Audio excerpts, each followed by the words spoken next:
Ang ating ebanghelyo ngayong Sabado, ika-21 ng Marso, ay hango sa pagbasa mula kay San Juan, Kapitulo 7, versikulo 40 hanggang 53.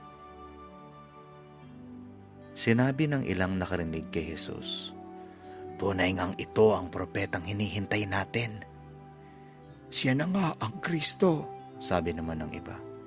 Ngunit may nagsabi rin, "Maaari bang magmula sa Galilea ang Kristo? Di ba hindi? Hindi ba sinasabi sa kasulatan na ang Kristo ay magmumula sa lipi ni David at ipanganganak sa Bethlehem na bayan ni David?" Nagkaroon ng pagkakabahabahagi sa mga tao dahil sa kanya. Gusto ng iba na dakpin siya, ngunit wala namang nangahas na humuli sa kanya. Nang bumalik ang mga bantay ng templo, tinanong sila ng mga punong pari at ng mga pariseyo. Bakit hindi ninyo siya dinala rito? Sumagot ang mga bantay. Wala pa po kaming narinig na nagsalitang tulad ng taong ito. Pati ba kayo'y nalinlang na rin? Tanong ng mga pariseyo. Mayroon bang pinuno o pariseyong naniniwala sa kanya? Ang mga taong bayan na ito na walang nalalaman sa kautusan ay mga sinumpa. Isa sa mga naroon ay si Nicodemo, ang pariseyong nagsadya kay Jesus noong una.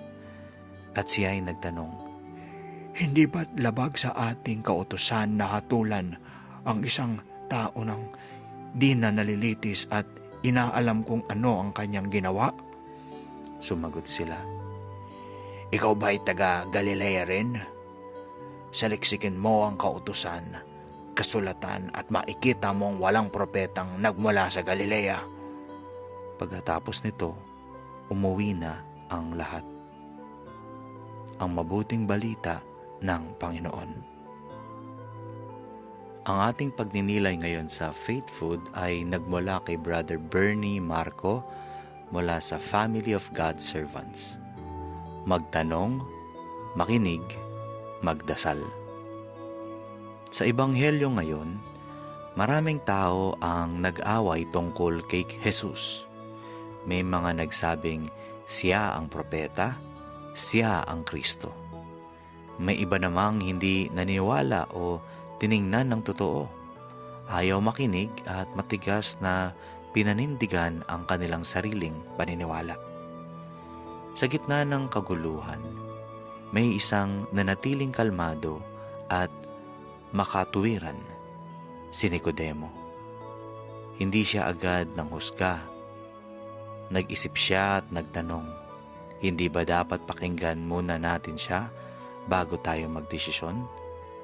Ipinapaalala nito sa atin na ang tamang desisyon ay nagsisimula sa pakikinig at pag-unawa, hindi sa galit o tsismis o pagiging self-righteous. Si Propeta Jeremias sa unang pagbasa ay inaaway din dahil nagsasabi siya ng totoo, pero hindi siya lumaban at nanatiling mahinahon.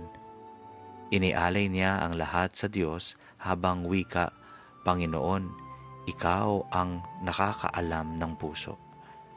Makikita rito na ang Diyos ang tunay na nakakakita kung sino o ano ang tama at mali.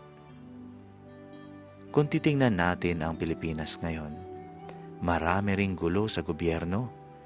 Iba't ibang opisyal ang nag-aaway, may kanya-kanyang panig, at madalas hindi na nakikinig ang bawat isa. Parang karamihan ng tao sa Ebanghelyo. Maraming opinyon, pero konti ang handang makinig at hanapin ang katotohanan. Bilang Kristiyanong Pilipino, tinuturuan tayo ni Jesus at ni Nicodemo ng isang simpleng aral. Makinig muna, hanapin ang katotohanan, at ipagdasal ang mga lider natin. Hindi natin kontrolado ang lahat, pero pwede tayong maging katulad ni Nicodemo. Kalmado, nakikinig at inuuna ang tama. Kapag ginawa natin ito, nagiging instrumento tayo ng kapayapaan at katotohanan sa gitna ng kaguluhan. Manalangin po tayo. Panginoon, tulungan mo po kaming kumalma, makinig, at unahin ang tama. Sa ngalan ng Ama at ng Anak at ng Espiritu Santo. Amen.